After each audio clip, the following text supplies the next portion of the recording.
마반야바람이. 네, 먼저 저를 따라서 하시겠습니다. 내 생명 부처님, 무량 공덕 생명,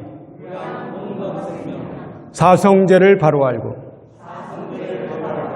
팔종도를 실천하며 육바라밀을 실천하고 십바라밀도 실천하여 우리도 부처님처럼 보현행원으로 보리 이루리.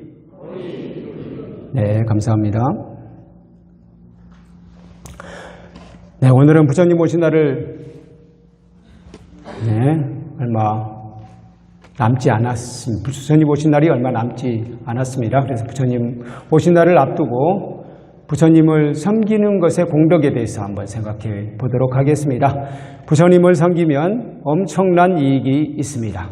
네, 엄청나다는 수식어가 조금 격에 맞지는 않은 것 같긴 한데 이런 말을 써줘야 여러분들이 귀에 쏙 들어오잖아요. 그래서 부처님을 섬기면 엄청난 이익이 있습니다 라는 제목을 붙였습니다.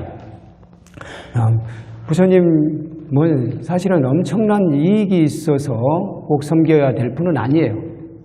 부처님은 우리 인류 역사상 가장 위대하신 분입니다. 실제로 인류 역사상 부처님보다 더 훌륭하신 분을 한번 내놓아 보세요. 실제로 없습니다.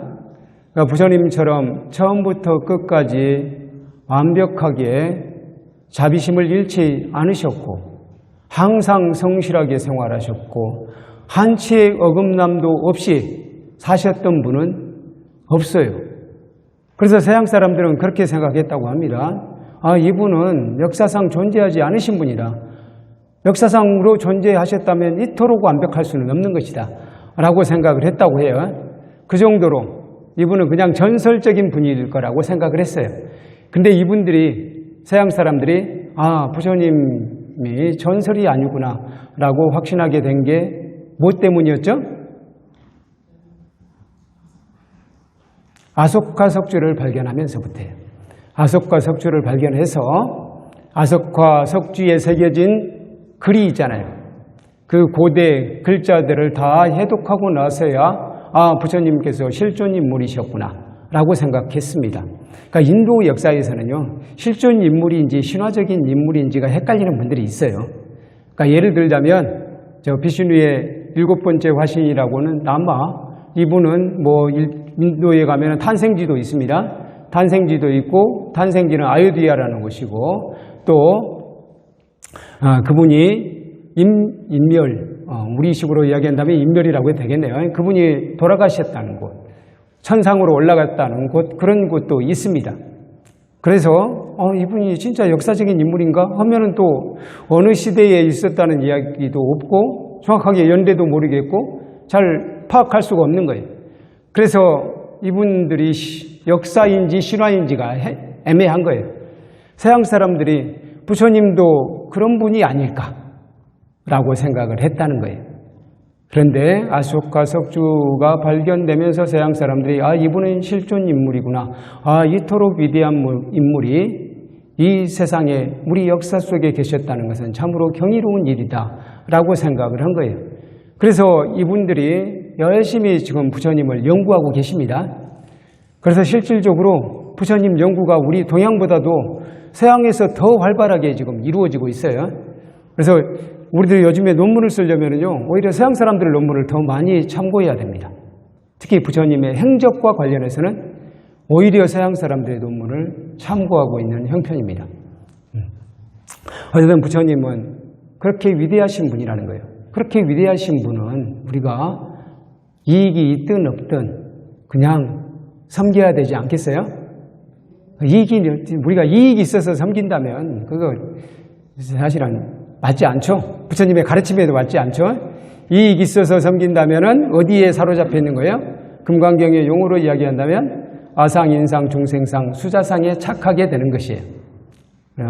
부처님이 진정으로 위대하신 분이라면 약간만 위대하더라도 우리는 섬겨야 될 판인데 그렇게 완벽하게 위대하신 분이라면 우리에게 이익이 되든 안 되든 섬기는 것이 마땅하다라고 할 수 있습니다.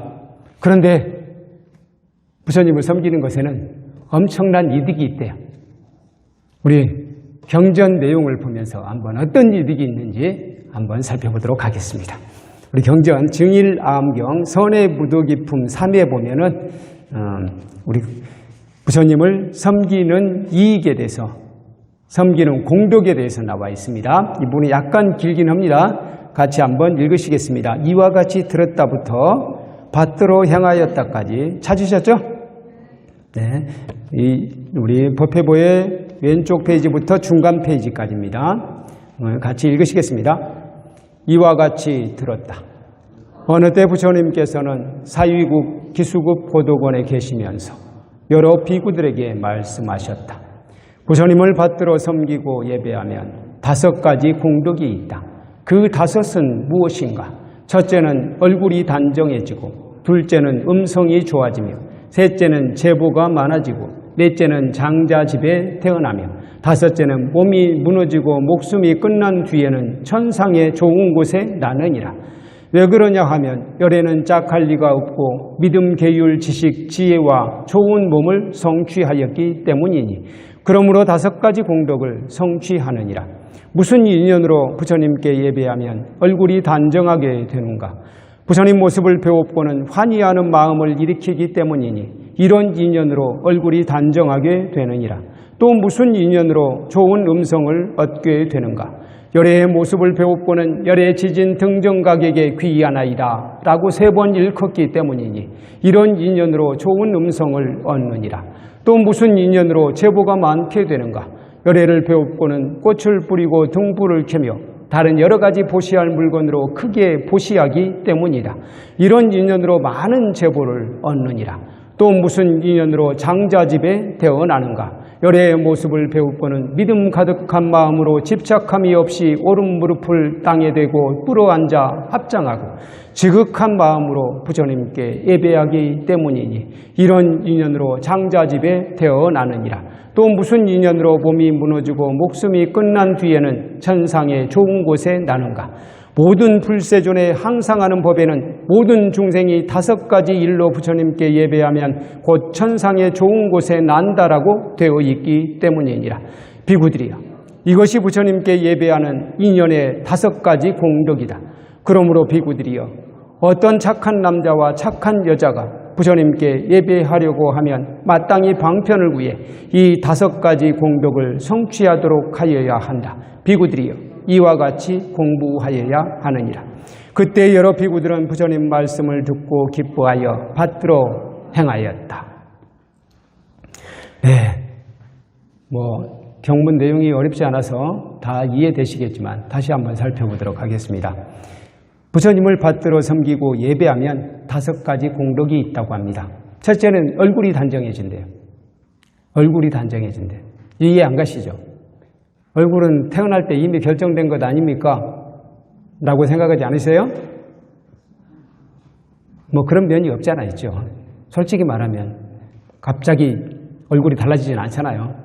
부처님께 예배한다고 해서 갑자기 제가 장동건이 되진 않잖아요. 그건 사실이에요. 근데 그럼에도 불구하고 부처님을 섬기는 분, 부처님께 예배를 자주 하시는 분들은 얼굴이 달라진대요. 얼굴이 온화해지고 편안해지고 그분을 보면은 환희심이 나고 그렇게 된다는 거예요. 그러면 됐지 우리가 꼭 이목구비가 잘생겨야 되는 건 아니잖아요. 사실 잘생긴다고 해서 잘생긴 얼굴이 죽을 때까지 가는 건 아니잖아요. 그렇죠? 아무리 용모가 단정하다 해도 그건 한계가 있어요. 그건 단지 이 선생이 젊었을 때뿐이에요, 사실은. 그런데 늘 부처님께 예배하고 늘 부처님을 생각하는 분, 이분들은 언제나 온화한 표정이고 늘 마음이 부드럽고 평안하고 그러기 때문에, 자애롭기 때문에 그분을 만나면 편안해진다는 거예요. 진정으로 잘생긴 것은 그게 잘생긴 건 아닐까요? 그게 바로 용모가 단정해진다라고 하는 것입니다. 얼굴이 단정해진다라고 하는 거예요. 여기서 우리 부처님께서 이렇게 말씀하셨죠. 부처님 모습을 배우고는 환희하는 마음을 일으키기 때문에, 환희하는 마음을 일으키기 때문에, 부처님 여기서 예배하려고 부처님 모습을 뵈면은 환희하는 마음을 일으키잖아요. 여기서 부처님은 꼭 사가모니 부처님만을 이야기하는 거 아니에요? 만약에 사가모니 부처님만을 이야기한다면은 이게 지금 현재 사가모니 부처님께서 말씀하신 것이기 때문에 당신에게 많이 예배하라 그런 뜻이 되잖아요. 여기에서는 모든 부처님입니다. 모든 부처님, 과거, 현재, 미래의 모든 부처님께 예배하면 이런 공덕이 있느니라 라고 부처님께서 말씀하시는 거예요. 부처님을 만나면, 부처님을 우러러보면 환희하는 마음이 일어나지 않습니까? 그래서 여기 오신 거잖아요. 환희하는 마음이 일어나지 않는 분들은 여기 안 오실 거예요. 환희하는 마음을 일으키시는 분, 그런 분들은 얼굴이 쫙 펴지고 편안해지고 자애로워진다는 것입니다. 그래서 얼굴이 단정하게 된다라고 해요. 이거 하나라도, 하나만이 있다 하더라도 우리는 부처님께 섬기는 공덕 충분히 얻는 것이죠. 우리 얼굴을 단정하게 만들기 위해서, 얼굴을 좋게 만들기 위해서 얼마나 많은 예를 씁니까? 그렇지 않습니까? 그래서 얼굴에 화장도 하고 또 약간은 뜯어 고치기도 하고 뭐 그렇게 하지 않나요? 요즘에는 뭐 점도 빼고 뭐 그런 거 다 있잖아요. 그런 것이 다 얼굴을 좀 단정하게 하려고 하는 것이잖아요. 그게 저는 무조건 나쁘다고 생각하지는 않습니다.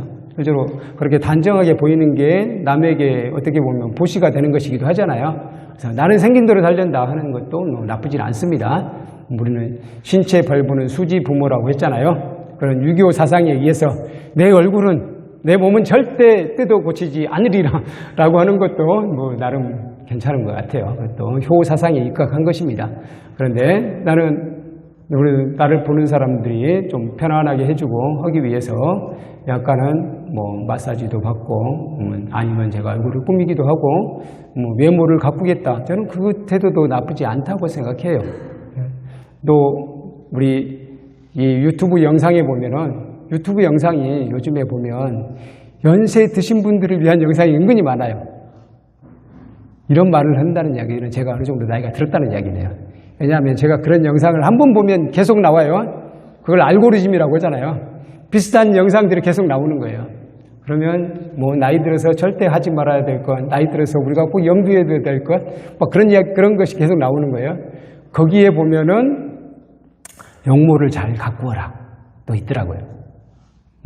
뭐 생긴 대로 살지 하는 거, 그거는 태도도 나쁘지 않지만 용모를 가꿈으로써 더 젊게 산다는 거예요. 그리고 본인이 어느 정도 이렇게 가꾸면서 사는 사람은 남들을 만날 때 자신감이 생기잖아요. 자신감이 있는 사람을 만나면 그 사람도 역시 힘이 생겨요. 근데 그렇지 않고 늘 시무룩한 표정이고 얼굴도 좋지 않고 화나지 않고 그러면 그런 사람을 만나면 우리도 불편해지잖아요. 그래서 남을 편안하게 해주려면 한편으로는 용모를 가꾸는 것도 필요해요. 근데 용모를 가꾸는 방법 중에 부처님을 섬기는 것도 있다는 거예요. 근데 우리는 다 부처님을 섬기는 사람들이잖아요. 그렇지 않아도 용모에 아무 상관이 없어도 부처님을 섬기고 있잖아요. 근데 덤으로 용모도 단정해진다고 하니 더욱 부처님을 열심히 섬겨야 되겠네요. 첫 번째로 얼굴이 단정해진다고 했고요. 두 번째로는 좋은 음성을 갖게 된대요. 좋은 음성을 갖게 된다. 이것도 뭐 이해가 안 갈 수 있습니다. 우리 목소리는 정말 사람마다 다 다르고 대체로 어느 정도는 천성적이지 않느냐 뭐 이렇게 이야기할 수도 있지만, 그렇다면은 우리가 열심히 발성 연습할 게 뭐 있습니까? 천성적으로 다 정해져 있다면 발성 연습 열심히 하고 또 노래 열심히 하고 하다 보면은 분명히 내 목소리가 달라진 걸 느낄 수 있잖아요. 그렇지 않던가요? 합창단 하시는 분들 맞죠? 처음에 합창단 시작했을 때하고 한 몇 년 지나신 분들은 지나놓고 보니까 본인의 목소리가 달라졌다고 느낄 거예요. 달라져요. 발성하는 거 달라져요. 아나운서들 많은 부분 선천적이라고 생각하시기도 하겠지만 그분들 아나운서 연습 진짜 많이 했어요. 그리고 아나운서들이 발성하는 방법, 그것도 다 배웁니다. 그리고 발음하는 거, 억양은 어떻게 할 것인지 다 배웁니다. 안 그러면은 아나운서들이 그렇게 비슷한 억양을 다 할 수 있겠어요? 뭐 저기 지방에서 태어난 사람들도 아나운서가 되면 다르잖아요. 심지어는 이렇게도 하더라고요. 가끔 방송사고가 나가지고 그 사람이 평소에 쓰는 말이 그냥 나갈 때가 있어요. 끝난 줄 알고, 방송이 끝난 줄 알고 갑자기 경상도 사투리로 네 그렇게 하면 되겠노? 라고 했는데 실제로 방송이 나가고 있는 경우 있어요. 근데 그분이 분명히 표준말을 썼다고 생각했는데 알고 보니까 경상도 사투리를 평소에는 쓰더라 하는 사람이 있어요. 그건 후천적으로 열심히 노력해서 진짜 아나운서가 된 거예요. 사실 가능하다는 겁니다. 훈련으로도 가능하다는 겁니다. 근데 이렇게 훈련하자는 게 아니고요. 부처님께 열심히 예배하면요. 예불을 열심히 하잖아요. 연불 열심히 하잖아요. 목소리가 달라집니다. 저도 심지어는 얼마 되지도 않았는데 저는 이제 본래가 연불을 굉장히 열심히 하는 사람이에요. 근데 1080일 기도를 하고 나서 목소리가 달라졌다고 느껴져요. 꼭 좋아졌다고 생각하지는 않을 수도 있습니다. 너무 많이 해가지고 좀 목소리가 이랬다 저랬다 하는 면도 있긴 하지만 저는 목소리가 확 튀었다는 느낌은 들어요. 그렇지 않은가요? 제가 처음 할 때보다 목소리가 좀 튀었다는 느낌이 들어요. 발음하기가 훨씬 편해졌다. 그런 느낌이 들거든요. 그건 바로 예불을 열심히 하게 되면 예불 할 때 우리는 최대한 좋은 목소리를 내려고 하지 그냥 안 좋은 목소리를 내려고 하진 않잖아요. 갑자기 꾀꼬리 같은 목소리가 되지는 않지만 내가 할 수 있는 한 최선을 다해서 부처님께 공손하게 또 좋은 목소리로 편안한 목소리로 하려고 노력하고 어떤 경우는 편안하면서도 간절한 목소리로 하려고 애를 쓰잖아요. 그렇게 애를 쓰다 보면 목소리도 달라진다는 겁니다. 그래서 부처님을 섬기면은 목소리가 좋아진다 라고 하는 것이에요. 그래서 우리 얼굴 용모도 중요하지만 살다 보면 목소리 굉장히 중요하잖아요. 어떤 경우는 그분이 용모가 너무 단정해서 그 사람에게 호감을 갖고 있었는데 실제 목소리를 들으니까 전혀 아닌 경우 있죠. 그러면 갑자기 얼굴 용모도 별로였네라는 생각이 들어요. 그런 경우 없으세요? 그래서 물론 선천적인 목소리를 완전히 바꿀 수는 없지만 우리가 예불을 하고 연불하고 그렇게 공경하는 마음으로 부처님께 예배하는 사람, 이런 분들은 바로 목소리도 좋아진다고 해요. 얼굴하고 목소리가 좋아진다면 정말 그것만으로도 정말 큰 일이잖아요. 실제로 우리 많은 사람들이 이것들을 다스리기 위해서, 잘 만들기 위해서 얼마나 많은 비용도 쓰고 노력도 많이 하고 그럽니까? 그런데 우리가 부처님을 예배함으로써, 부처님을 섬김으로써 자연스럽게 그 두 가지가 이루어진다면 그 두 가지만으로도 부처님을 섬기는 공덕은 정말 충분히 있다고 생각합니다.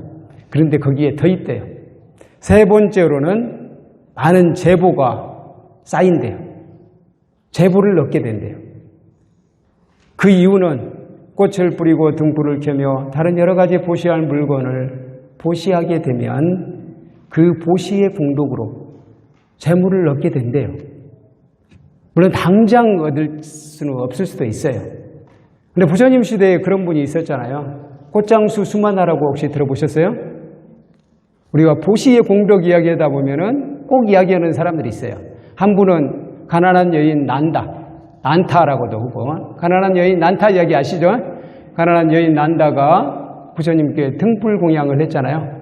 등불 공양을 했는데 그 여인이 정말 돈이 없어가지고 정말 구걸을 해서 겨우겨우 등불을 마련했어요. 겨우겨우 등불을 마련했어요. 기름집 장수에게 일전이라고든가 일전을 갖다 주니까 내가 오늘 이것밖에 구걸을 못했습니다. 이곳으로는 정말 기름을 사기에는 턱없이 모자라지만 그래도 저는 부처님을 공경하는 마음으로 꼭 부처님께 등불을 공양하고 싶습니다 라고 했어요. 그랬더니 그 기름집 주인이 그것에 몇 갑절에 기름을 줬다고 합니다. 그래서 우리는 그 여인 난다만 생각하는데 지난번에 마가 스님이 그러시더라고요. 마가 스님이 아니었구나. 법인 스님이 그러셨죠? 법인 스님이 그 기름집 주인의 마음도 우리는 생각해야 된다. 기름집 주인이 얼마나 고운 마음으로 그 여인에게 기름을 보시했느냐 이거예요. 네. 어쨌든 이 여인은 그래 그 공덕으로 다음 생애에는 부스타가 될 것이다 라는 수기를 받잖아요. 그러기도 하고 또 꽃장수 수마나가 있어요. 꽃장수 수마나 뭐 이야기가 어떤 경우에는 빈비사라 왕 쪽에 마가다국에 있었다는 이야기도 있고 또 파세나디 왕의 어디입니까? 사위국 꼬살라국에 있었다는 이야기도 있는데 빈비사라 왕 쪽이 좀 많은 것 같기도 하고 그렇습니다. 어쨌든 빈비사라 왕의 마가다국에 꽃 배달꾼, 엄밀히 말하면 꽃 배달꾼 같아요. 꽃장수라기보다는 시계를 보면서도 얘기를 해야 되죠. 꽃 배달꾼 수마나는 어떤 임무를 가지고 있었냐면은 매일 꽃 8송이를 배달하는 임무를 가지고 있어요. 왕에게 배달하는 것. 꽃 8송이를 매일 그렇게 배달을 합니다. 근데 어느 날 꽃 8송이를 배달하려고 가고 있는데 어떤 골목 안이 환한 거예요. 환한 빛으로 가득 찼어. 그리고 사람들이 많이 모여 있어요. 그래서 저기 무슨 일이 있지? 라고 궁금해서 가까이 가봅니다. 가까이 갔더니 누가 계셨어요? 부처님께서 계셨던 거예요. 부처님이 계시고 많은 군중들이 부처님께 예배하고 부처님께 꽃공양을 올리고 그러는 자리였어요. 그래서 수마나가 부처님의 모습을 배우니 부처님께서 너무 거룩해 보여서 부처님께 공양을 올려야 되겠다는 생각을 했습니다. 부처님께 공양을 올려야 되는데 자기에게는 아무것도 가진 게 없어. 들을 것은 꽃 8송이밖에 없어요. 꽃 8송이는 근데 임금님께 왕에게 바쳐야 될 꽃이에요. 그래서 이 수마나가 생각합니다. 이 꽃 8송이를 부처님께 바치면 그리고 왕에게 8송이를 갖다 드리지 않으면 나는 잡혀갈지도 모른다. 그러나 부처님은 정말 위대하신 분이고 내가 지금 공양할 기회는 늘 있는 것이 아니다. 그렇다면 나는 목숨을 걸고서라도 내가 설사 왕에게 잡혀가서 죽더라도 부처님께 꽃공양을 하고 죽고 싶다 라는 생각을 합니다. 그래서 꽃 8송이를 부처님께 바칩니다. 꽃 8송이를 부처님께 바쳤더니 그 꽃 8송이가 촥 날아 올라가지고 어떻게 됐다고요? 두 송이는 머리 위에, 두 송이는 왼쪽에, 또 두 송이는 오른쪽에, 그리고 두 송이는 부처님 뒤에. 그래서 부처님께서 걸어가시면 그 꽃송이들이 그냥 따라가는 거예요. 수마나가 바친 꽃은 부처님이 가시면은 그게 공중에 둥둥 떠서 같이 따라갔어요. 그렇게 뭔지 아시겠죠? 그만큼 수마나의 그 꽃공양은 다른 이들의 공양과는 전혀 질이 달랐던 거예요. 왜? 다른 사람들은 남는 돈으로 다 꽃을 바쳤잖아요. 근데 수마나는 자신의 목숨을 걸고 꽃을 바친 거예요. 다시 말해서 목숨과 같은 거예요. 그 꽃은.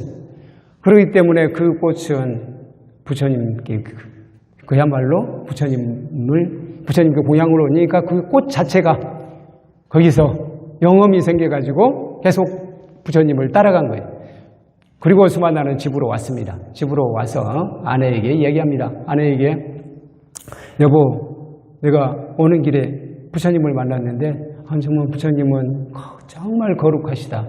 그 부처님의 거룩하신 모습을 보고 나는 그대로 있을 수가 없어서 임금에게 바쳐야 할 그 꽃을 부처님께 바치고 왔네 라고 이야기해요. 나 잘했지? 라고 했습니다. 그러니까 그 부인이 어떻게 했을까요? 부인이 어떻게 했을까요? 우리 노래 있잖아요. 잘했군, 잘했어. 잘했군, 잘했군, 잘했어. 그런 노래 있지 않나요? 그러기에 내 영감이라 하지. 그런 노래 있잖아요. 그렇게 불렀을까요? 안 그랬대요. 이분은 막 당신은 그것이 우리에게 어떤 화를 미칠지 모르고 지금 그런 짓을 했느냐. 당신만 죽으면 괜찮지만 나도 죽어. 우리 가족이 다 죽는단 말이에요. 그런데 그런 짓을 함부로 했단 말이에요. 난 당신하고 못 살겠어요 라고 한 거예요. 그리고는 이 여인이 궁궐로 들어갑니다. 궁궐로 들어가서 빈비사라 왕에게 일러 바쳐요. 빈비사라 왕에게 일러 바치기를, 저는 꽃장수 아무개의 부인입니다. 그런데 제 남편이 임금님께 바쳐야 할 꽃을 그냥 부처님께 바쳐버렸답니다. 그야말로 죽을 죄를 졌습니다. 그러나 저는 남편에게 지금 이별을 선언하고 왔습니다. 따라서 설사 가족들을 벌하더라도 저는 벌하지 말아 주십시오. 또 그 죄상을 제가 알려드렸으니 저는 부디 벌하지 말아 주시기 바랍니다. 라고 이야기해요. 그러니까 빈비사라 왕이, 그래, 너는 이제 네 남편하고는 상관없는 것이다. 우리 남편에게 어떤 일이 있더라도 너에게 그 영향이 미치지 않도록 하마. 라고 이야기합니다. 그리고는 당장 꽃장수 수마나를 잡아들이도록 해라. 라고 명령을 내려요. 그 꽃장수 수마나를 불러왔습니다. 꽃장수 수마나를 불러와서 꽃장수 수마나에게 자초지종을 물어봐요. 너 왜 나에게 꽃을 바치지 않았느냐? 라고 이야기했더니 꽃장수 수마나가 그렇게 이야기를 하는 거예요. 제가 오다가 보니까 골목이 환하게 밝아서 가까이 다가가서 보니 부처님께서 거기에 계셨습니다. 그 모습이 참으로 거룩하였습니다. 이렇게 위대한 스승께 공양을 한다면은 설사 제가 목숨을 버리게 되더라도 이렇게 위대한 분에게 공양을 올린다면 그것으로 충분하다고 생각했습니다. 라고 이야기합니다. 부디 저를 죽여주시옵소서. 라고 이야기해요. 그러니까 빈비사라 왕은 부처님에 대한 신심이 아주 돈독하신 분이잖아요. 그건 알고 계시죠? 아주 돈독하신 분이에요. 그래서 부처님께 첫 번째 사원을 기증하신 분이에요. 부처님의 첫 번째 사원이 어떤 사원이죠? 중림정사죠. 중림정사를 부처님께 보시하신 분이에요. 그런데 빈비사라 왕은 그 말을 듣고 화를 냈겠습니까? 오히려 기뻐했어요. 그리고는 수마나에게 8가지 상을 내려요. 그 8가지 상이 뭐냐? 첫 번째로는 8마리의 코끼리예요. 두 번째로는 8마리의 말. 말만 있어도 되겠습니까? 소도 있어야 되겠네요. 8마리의 소. 그 다음에는 8명의 남자 노예, 8명의 여자 노예, 8명의 시종, 8,000냥의 황금. 그리고 좀 이해 안 가는 것도 있어요. 8명의 아내를 줬대요. 마지막 것은 안 줘도 될 것 같은데, 왠지 관리하기만 복잡할 것 같은데, 어쨌든 8명의 아내까지 줬어요. 이렇게 이 8가지 선물을 줬대요. 일약 부자가 된 거 아닙니까? 그리고 자시 집을 지어주고 또 8마을을 다스리게 합니다. 그야말로 일약 재벌이 돼버렸죠? 그렇잖아요. 여기 나오잖아요. 꽃을 뿌리고 등불을 켜며 여러 가지 보시할 물건으로 크게 보시하게 되면 부유해진다라고 했죠. 그래서 여러분들도 한번 따라해 보시겠습니까? 따라하면 안 되더라고요. 따라하면 안 돼요. 예를 들어서 흥부가 다친 제비다리를 고쳐줬잖아요. 그래서 크게 부자가 됐잖아요. 근데 놀부도 제비다리 고쳐줬잖아요. 근데 놀부는 부자가 안 됐는데요? 그렇게 따라하면 안 돼요. 따라하는 것으로는 안 되고, 일부러 부처님께 보시하면 이런 공덕이 있다더라라고 따라하게 되면 그 효과는 없대요. 그렇다고 따라하지 말라고도 못하겠네요. 알아서 하시기 바랍니다. 어쨌든 부처님께 공양을 올리면 부유해진다. 실제로 아마 그런 면이 있을 겁니다. 부처님께 공양을 올리면 부유해진다. 이게 세 번째이죠. 세 번째 공덕이고요. 네 번째, 장자집에 태어난대요. 장자라는 것은 오늘날로 이야기하면 재벌 집안이에요. 재벌 집안에 태어난대요. 이 경문을 읽으면서 제가 우리는 한때는 이 재벌 2세들을 그냥 안 좋게만 생각했잖아요. 여러분들은 어떻게 보셨어요? 저는 안 좋게만 생각했던 것 같아요. 예전에는 재벌 2세 저 친구들은 별로 노력도 하지 않고 그냥 운이 좋아가지고 좋은 집안에 태어났는가 보다 이렇게만 생각했는데 이걸 읽어보니까 또 이분이 뭐 전생에 상당히 부처님을 잘 섬겼던 분 또는 부처님께 보시를 많이 했던 분 뭐 그런 분이었을 수 있겠다라는 생각도 들더라고요. 그래서 어쨌든 남에 대한 비판은 다 안 좋은 것 같아요. 그 사람이 가난하든 부자이든 무조건 남에 대한 비판을 할 필요 없어요. 그리고 그분이 지금 현재 어떤 인연으로 살든 간에 그 과보 중에 하나일 수 있거든요. 그 본인이 지은 여러 가지 업보 중에 하나일 수 있어요. 그래서 전생에 무조건 인색했기 때문에 이번 생에 가난했다. 이렇게 단순하게 대입할 것은 아니라고 생각합니다. 그래서 남에 대해서는 함부로 판단할 것이 아니고요. 자기 자신에 대해서만 생각하면 돼요. 내가 지금 이번 생에 좀 물질적으로 부유하지 못하다면 내가 전생에 좀 인색했었나 보다 라고 생각하고 이번 생에는 나도 좀 보시도 잘하고 마음이 넉넉해져야 되겠다. 그런 마음을 가져야 되고 내가 좀 용모가 부족하다라고 생각하면 아니면 뭐 키가 작다라고 생각하신다면 예전에 내가 좀 남을 너무 깔봤었나 보다. 그런 과보를 받는다고 합니다. 남을 깔보는 사람은 좀 작게 태어난다고 해요. 남을 많이 우러러본 사람은 크게 태어난대요. 물론 이렇게 단순 대입할 수는 없지만 그렇게 생각하고 자기 자신에 대해서만 생각하자는 거예요. 그리고 그러면 이번 생에는 내가 남을 대순도로 우러러봐야 되겠다. 그런 마음을 가지면 된다는 것이죠. 남에 대해서는 남의 인연에 대해서는 우리가 쉽게 알 수 없잖아요. 그렇기 때문에 남의 인연에 대해서 함부로 평가하지는 말고 자기 자신에 대해서는 반성하고 좋은 방향으로 실천해 나가면 된다는 것입니다. 장자집에 태어난 이유는 믿음 가득한 마음으로 집착함 없이 오른 무릎을 땅에 대고 꿇어앉아 합장하고 지극한 마음으로 부처님께 예배하기 때문이에요. 그래서 우리 예불할 때 이렇게 엎드려서 하잖아요. 엎드려서 그렇게 하는 것 자체가 반대로 지금은 우리가 부처님을 우러러보는 거잖아요. 그런 공덕을 많이 지은 이는 반대로 우러러보는 위치에 설 수 있다는 거죠. 많이 우러러본 사람은 남을 우러러봐준 사람은 본인이 나중에 우러러 보이는 그런 위치에 다시 태어난다고 합니다.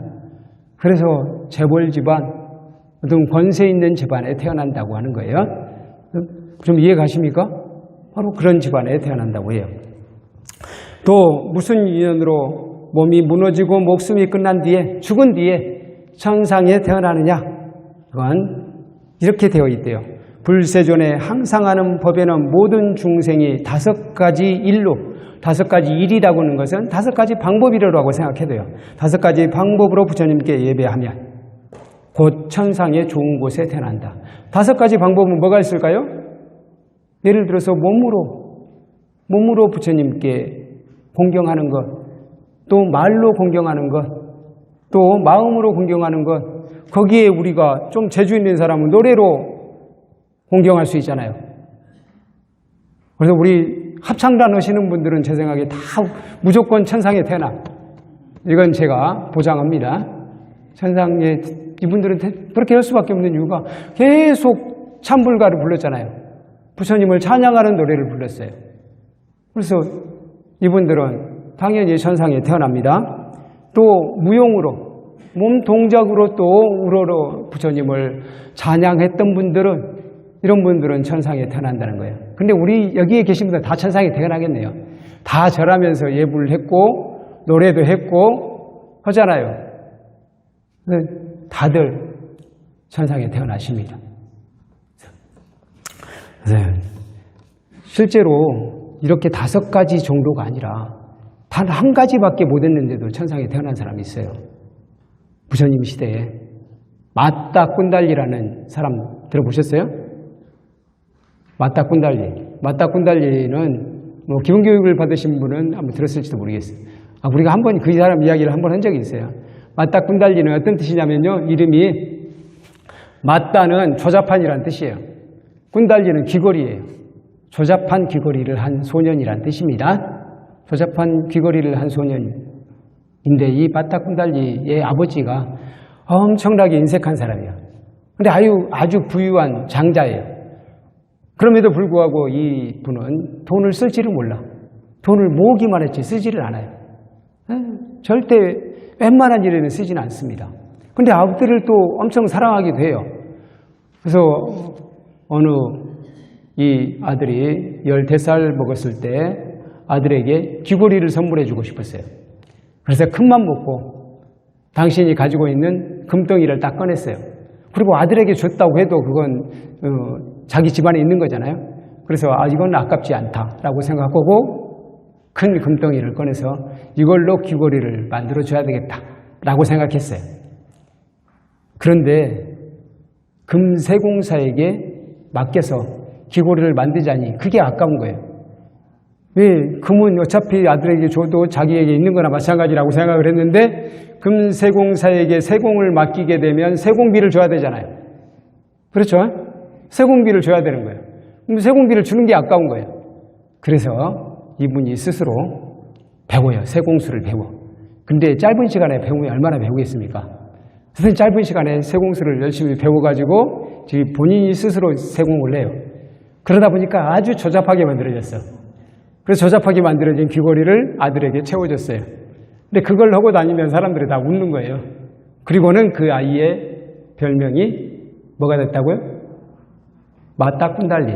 마따꾼달리가 이름 아니에요, 실질적으로. 이게 이름처럼 돼버렸어요. 마따꾼달리. 근데 이 아이가 17살이 됐을 때 병에 걸렸어요. 황달이 걸렸어요, 황달. 얼굴이 누렇게 되고 눈동자가 아니죠. 눈도 누렇게 돼요. 눈 흰자위가 본래 흰자위였던 부분이 누렇게 되는 거예요. 그래서 이 황달에 걸려서 점점 힘도 빠지고 그런 것을 봤습니다. 그래서 이 분이 아들을 의원한테 데려가야 돼. 의사에게 보여줘야 되잖아요. 근데 의사에게 보여주면 또 의사에게 그걸 또 치료비를 줘야 되잖아요. 이게 또 아까운 거예요. 그래서 이분이 나름대로 또 황달에 대해서 연구를 해요. 황달에서 연구를 해요. 내가 연구를 해가지고 내 아들 병을 고쳐야 되겠다라고 생각한 거예요. 근데 짧은 시간에 또 얼마나 배우겠습니까? 그럼 나름대로 배워가지고 아들을 처방을 내려주고 또 치료를 했는데 안 낫는 거예요. 점점 더 나빠져요. 점점 더 나빠집니다. 나중에는 몸도 못 가는 게 돼요. 이제 죽을 날이 가까워졌어요. 그때서야 이분이 의사에게 데리고 갔어요. 의사에게 데리고 갔더니 의사가 하는 말이 이미 늦었습니다. 지금은 어떻게도 손을 쓸 수가 없습니다. 그냥 준비하십시오. 라고 하는 거예요. 준비하십시오. 죽을 준비를 해야 됩니다. 라고 이야기합니다. 그러니까 이분이 아직까지도 그 인색감이 안 풀렸어요. 생각해보니까 집안에서 만약에 이 아이가 아프다고 소문을 내면 사람들이 다 문병을 올 거 아니에요? 문병을 와서는 이 집안에 있는 물건들도 보고 이 집이 얼마나 부유한지를 알게 되면 사람들이 이 집에 있는 물건들을 탐하게 되고 그렇게 되다 보면 내가 이 물건들을, 재물을 보존할 수 없으리라 라는 생각이 드는 거예요. 그래서 이 아이를 집안에 놔두면 안 되겠다라고 생각합니다. 그래서 집에서 약간 떨어진 곳에 있는 정자에다가 그 아이를 거기서 마지막 여생을 보내게 하겠다는 생각을 해요. 집 앞에 정자가 있었어요. 그 정자에서 살게 합니다. 정자에서 매일 밥을 조금씩 갖다 주면서, 근데 밥도 제대로 먹지도 못했어요. 어떤 죽을 날을 기다리면서 정자에서 살고 있습니다. 근데 정자에서 이 아이가 움직이지도 못하면서 생각해 봅니다. 내가 진짜 이렇게 얼마나 공덕을 짓지 않았길래 이렇게 나는 죽어가는가 라고 생각을 합니다. 그런데 부처님께서는 새벽마다 신통력으로 중생들을 살펴보셨다고 했잖아요. 살펴보니까 이 아이가 떠날 날이 온 거예요. 떠날 날이 왔고 또 당신을 보게 되면 깊은 신심을 일으키게 될 것이라는 것을 알게 돼요. 그래서 마따 군달리를 찾아갑니다. 마따 군달리를 찾아가서 마따 군달리야, 내가 왔다 라고 이야기해요. 근데 돌아보지도 못해요. 몸이 너무 지금 이제 악화될 대로 악화돼가지고. 이 아이가 그때 마음으로만 생각합니다. 부처님께서 오셨다. 부처님은 내가 듣기로는 정말 훌륭하신 분이고 만나기 힘든 분이고 이분을 배우고 가르침을 듣는다면 더 없는 공덕이 되는데 나는 그런 공덕을 지을 힘이 하나도 없다. 그렇지만 그냥 나는 부처님께 공손한 마음으로 진짜 신실한 마음으로 귀의하리라 라고 생각해요. 그래서 속으로만 생각하는 거예요. 생각만 할 수밖에 없어요. 지금 말도 안 나오고 아무것도 볼 수가 없어요. 조금도 까딱하지를 못해요. 그래서 생각합니다. 부처님께 귀의합니다. 거룩하신 부처님께 귀의합니다. 거룩하신 가르침에 귀의합니다. 거룩하신 승가에 귀의합니다. 이런 마음을 깊이 가져요. 그리고 그 마음 가진 채로 세상을 떠나게 됩니다. 그래서 떠나서 이 아이가 어디로 갔을까요? 그 공덕으로 도리천에 천상에 태어나게 됐대요. 천상에 태어났어요. 천상에서 아주 복락을 누리면서 살고 있어요. 근데 이 천상에서 아래 세상을 바라봤습니다. 바라봤더니 아버지가 아들 화장한 곳에 와서 날마다 울고 있는 거예요. 아들을 깊이 사랑하긴 했다고 했잖아요. 방법이 잘못됐지만 마음은 어쨌든 아버지도 깊이 아들을 사랑했어요. 그래서 아들이 생각나서 날마다 그 화장터에 가서 울고 있어요. 날마다 울고 있는 거예요. 그래서 아들이 보니까 천상에서 있지만 그 아버지가 너무 안타까워요. 안타까워서 어느 날은 내려옵니다. 내려올 때는 이제 천상에서는 참 다른 모습이었겠지만 아주 건장한 청년의 모습으로 아주 훌륭한 옷을 입고 내려옵니다. 내려와서 그곳에 앉아서 뭔가를 열심히 찾고 있어요. 두리번거리면서 열심히 찾아요. 그러니까 그때 아버지가 그 모습을 봐요. 그 모습을 보는데 아들은 아닌 것 같은데 아들하고 느낌이 좀 비슷한 거예요. 떠난 아들하고 좀 느낌이 많이 비슷해. 그래서 그 소년을 부릅니다. 소년이요, 당신은 누구신지 모르겠지만 내 아들하고 느낌이 상당히 비슷해요. 지금 당신은 뭐하고 있습니까? 예, 제가 잃어버린 물건을 찾고 있습니다 라고 이야기해요. 물건? 나는 아주 부유한 사람이요. 부유한 사람인데 인색하게 살다가 내 아들만 잃었어. 이제는 내가 개과천선해서 내 물건을 어떤 물건이든 아끼지 않을 생각이에요. 그래, 필요한 거 있으면 뭐든지 말해보시오. 당신이 원하는 것이면 무조건 주겠소이다 라고 이야기해요. 예, 저는 황금 수레바퀴 2개가 필요합니다 라고 이야기해요. 황금 수레바퀴? 그 정도면 내가 얼마든지 줄 수 있어. 그 황금 수레바퀴 하나는 해이고 또 하나는 달입니다 라고 이야기해요. 그러니까 이 사람이 그러는 거예요. 애끼 사람아, 어떻게 해와 달을 수레바퀴로 쓸 수 있단 말이요. 해와 달을 어떻게 구할 수 있단 말이에요. 지금 여기서 해와 달을 찾는다는 게 말이 돼요 라고 이야기해요. 그러니까 이 마따 군달리 아버지가 이렇게 이야기합니다. 아들이 그렇게 이야기합니다. 그러면은 당신은 지금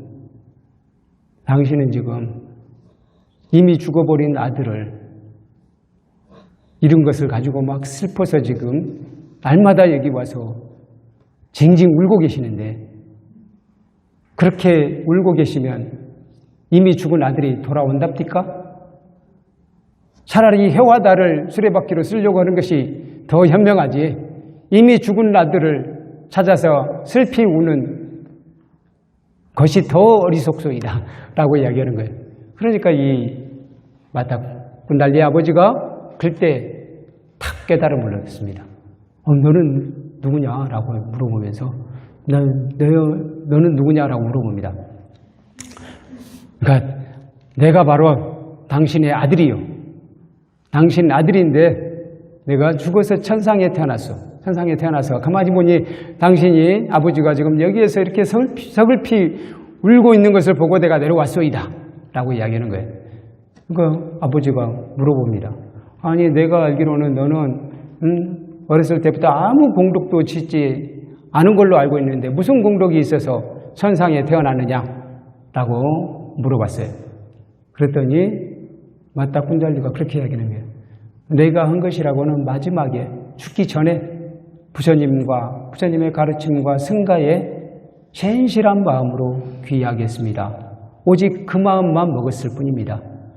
그런데 그 공덕으로 내가 천상에 태어나게 됐습니다. 라고 얘기를 하는 거예요.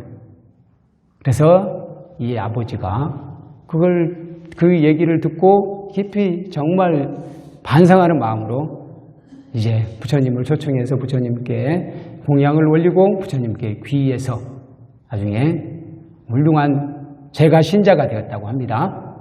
네. 이렇게 부처님께 예배하는 것만으로 마음속으로만 예배했잖아요. 마따군달리 같은 경우는 그렇죠. 마음속으로만 예배했어요. 마음속으로만 귀의했어도 천상에 태어나는데 여러분처럼 지금 오체투지로 절도 하고 또 이 목소리도 높여서 예배하고 또 기도도 하고 바론문도 읽고 또 합창도 하고 노래도 부르고 이렇게 5가지 이상이네요. 5가지 이상으로 부처님께 예배하는 여러분들은, 부처님께 귀의한 여러분들은 천상이 아니라 더 좋은 곳이 있다면 더 좋은 곳으로 태어나시겠네요. 그렇죠? 네, 그런 자기 자신들을 위해서 한번 큰 박수 한번 보내주십시오. 자기 자신을 찬탄하는 마음으로. 네, 그렇습니다. 이 5가지 그런데 다시 한번 말씀드리지만 우리는 이런 5가지 이익이 있어서 부처님께 귀의하는 것은 아니다. 부처님을 섬기는 것은 아니다라고 했죠. 그냥 우리는 부처님께서 아주 위대하시기 때문에 그야말로 우리에게 정말로 우리 인류에게 희망의 등불을 밝혀주셨기 때문에 우리는 부처님께 귀의하고 부처님을 섬기는 것이다. 그런 마음이시죠? 네, 그런 마음이셔도 이런 5가지 이익을 갖게 된다고 합니다. 또 부처님을 마음 깊이 섬김으로써 우리는 부처님의 여러 가르침을 저절로 실천하게 된다고 합니다. 여기 우리 법회보의 오른쪽 페이지 한번 보십시오. 섬기는 것 자체가 상당 부분 우리는 설사 부처님을 섬기기만 해도 섬기는 것 자체로서 상당 부분 우리는 부처님 법에 대한 공부가 된다는 거예요. 어떤 공부가 되느냐 한번 생각해 보았습니다. 첫째, 나라는 상을 내려놓게 된대요. 우리가 부처님께 깊이 예배하려면 지극한 마음으로 예배하려면 나를 낮추고 예배를 해야 되잖아요.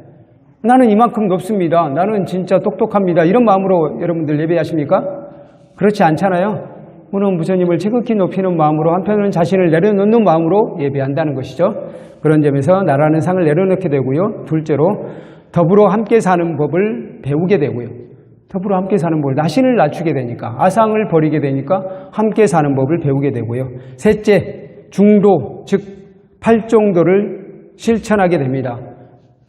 부처님께 아상을 내려놓는 것 자체는 아상을 내려놓게 되면 있는 그대로 보게 되거든요. 있는 그대로 보게 되면 바르게 생각하게 되잖아요. 바르게 생각하게 되면 바른 말을 하게 되고 바른 말을 한 사람은 행위도 달라지죠. 그래서 팔정도를 실천하게 된다고 이야기를 했습니다. 그래서 부처님을 예배하는 것, 부처님께 깊은 신심을 갖는 것 자체가 보현행원의 참다운 실천이다 라고 얘기할 수 있겠습니다. 네, 얘기하다 보니까 또 시간이 많이 됐네요. 마지막으로 우리 용담 조관 스님의 불두화를 노래하다 를 같이 한번 읽으시겠습니다.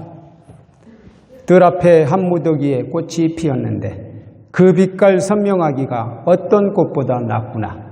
신농시는 옛날에 뭐라 이름 지었을까? 사람들이 불종화라 부르는 게 나는 좋아라. 불두화라는 꽃을 아세요? 우리 절에 불두화가 있습니까? 네? 우리 절에서 불두화 보신 분? 연한성 보살님 계셨고, 본정한 보살님 보셨고, 두 분밖에 손을 안 드셨네요? 불두화가 어디 있던가요? 네, 비로자나물 왼쪽에 있습니다. 또 한 군데 더 있는데요. 그쪽에도, 어디에? 담장 쪽이에요? 네, 저도 발견하지 못한 부분도 또 한 군데 있는가 보네요. 그리고 대웅전 앞에 화분에도 있습니다. 네, 우리 불두화를 잘 살펴보신 두 분께 큰 박수 한번 보내주십시오. 불두화라고 하는 이유는 그 불두화 꽃이 우리 부처님 머리를 한번 우러러 보시겠어요? 부처님 머리를 우러러 보면 나발이잖아요. 나발 모양으로 소라 모양으로 이렇게 똘똘 말려 있잖아요. 그 모습이 마치 불두화 꽃이 그 꽃송이가 큰 꽃송이 안에 보면 작은 꽃송이들이 여러 송이 있잖아요. 여러 송이가 둥글게 뭉쳐 있거든요. 근데 둥글게 뭉쳐 있는 모양이 마치 부처님 머리 모양이다 라고 해서 부처님 두상하고 닮았다고 해서 불두화라고 해요. 그런데 이 스님은 불정화라는 말도 썼네요. 부처님의 정수리 모양과 같은 비슷한 꽃이다 해서 불정화라고 했어요. 그래서 이 불두화를 보면서 불두화가 참 절에 많아요. 절에 많습니다. 그래서 이 불두화를 보면 저도 참 반가워요. 가끔 산에 등산하다가도 보여요. 불두화를 보면은 우리 부처님의 아주 자비심이 이렇게 탐스럽게 열렸구나, 그런 마음이 듭니다. 그래서 이분은 그걸 보면서 사람들이 불두화, 불종화라고 부르는 거, 그렇게 이름 지어준 것이 참 감사하고 그렇게 부르는 것이 참 좋더라라는 소박한 마음이라고 할 수 있는데, 이 안에도 부처님을 찬양하는 마음이 들어있죠. 부처님을 공경하는 마음이 들어있습니다. 그래서 이런 시를 짓는 것, 부처님을 찬양하는 시를 짓는 것도 역시 큰 공덕이 있겠네요. 오늘은 부처님을 섬기는 엄청난 이익 5가지를 한번 살펴봤는데, 5가지가 훨씬 넘죠. 근데 이 5가지를 기억하시고, 이것 때문이 아니라 우리는 그냥 부처님은 정말로 인류 역사상 가장 위대하신 분이기 때문에 우리는 부처님을 공경합니다. 그런 자세이면 되겠습니다. 네, 마지막으로 저를 따라서 하시겠습니다. 불광을 믿자. 불광을 알자. 불광을 지키자. 불광을 살자. 네, 감사합니다. 마반야바라미.